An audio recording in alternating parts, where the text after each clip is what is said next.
If you walked the borders of B County, you would travel 138 miles. That's about as far as from Beeville to north of Austin. Those borders contain 880 square miles, 736 miles of roads, a population of almost 33,000, and more than 60 cemeteries. That's according to Kay Mix of the B County Historical Commission, who has compiled a list of them. She's certain there are more than that. What's missing is probably not all of the private cemeteries that are located on private ranch land and family cemeteries that people have. Like points on a compass, the county's borders are marked by cemeteries. Zunkerville to the north, Old Papalote to the south, Blanconia to the east, and Wernley to the west. Some are in fine shape, such as Evergreen or Pioneer Cemetery in Beeville, where many of the city's pioneers are buried. In the 1800s, most cemeteries were on church land. The missal used by the Anglican Church, for instance, contains a votive mass in the event that a church or its cemetery is desecrated. But in 1830 saw the start of the cemetery garden movement, land dedicated strictly for grave sites. It's a movement still in place today. It offers perpetual care and landscaping. With that movement, the word cemetery came into its own. It means a sleeping place. Many local cemeteries could use some of that care. Some are neglected, some are private, some are all but forgotten. It is really hard to watch all of this information being lost because it's something we will never be able to gain back and never be able to access.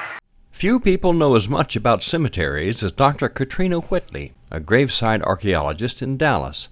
She's been studying them for 15 years. Cemeteries are windows into the lives of people of the past. And many of these windows are hidden.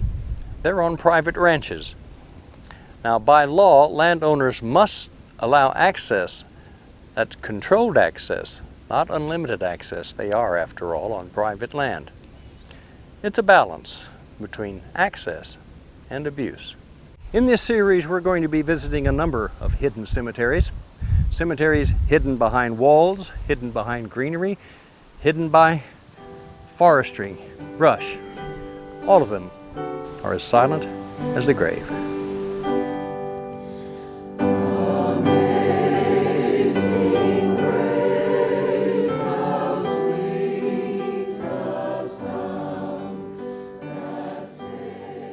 First, to the southern part of the county, to one of the oldest cemeteries, Campo Santo.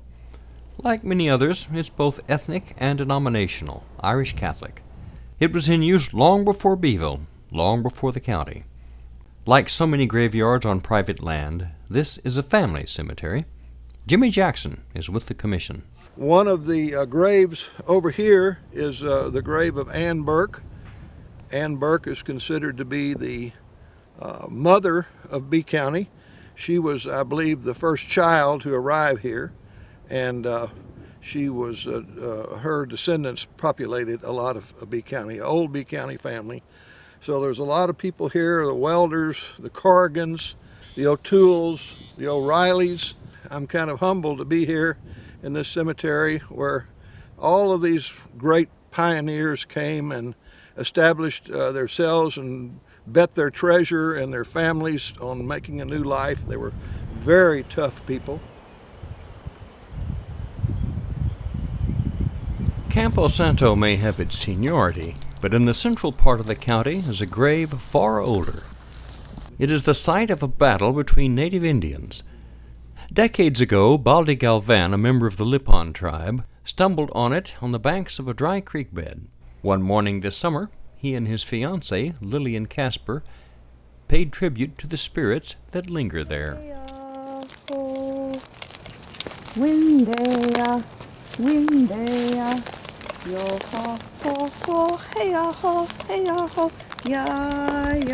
What I did here today was we actually did like a little ceremony up here to pray for our ancestors that had passed. There's some times that they haven't had a proper burial, and there's some times you can actually hear them talk about they need something for us to this day to come there and honor them.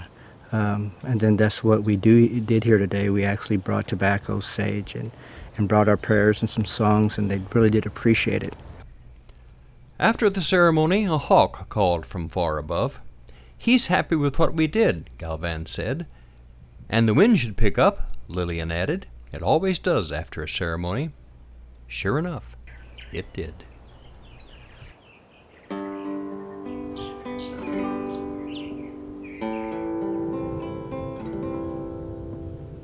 On a ranch south of Beeville, miles from the nearest road, is an Hispanic cemetery slowly disappearing. There are a few names on tombstones, but farther in the brush are crypts, apparently unique to this site.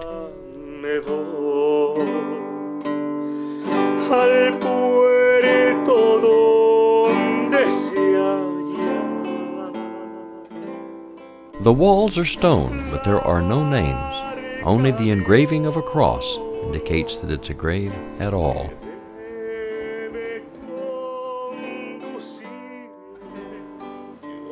The gravesite predates the Civil War. It's losing its battle with nature.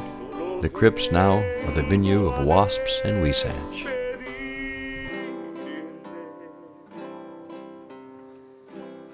It would be natural to believe that all the cemeteries suffering from the ravages of time were more than a century old, but that's not always the case.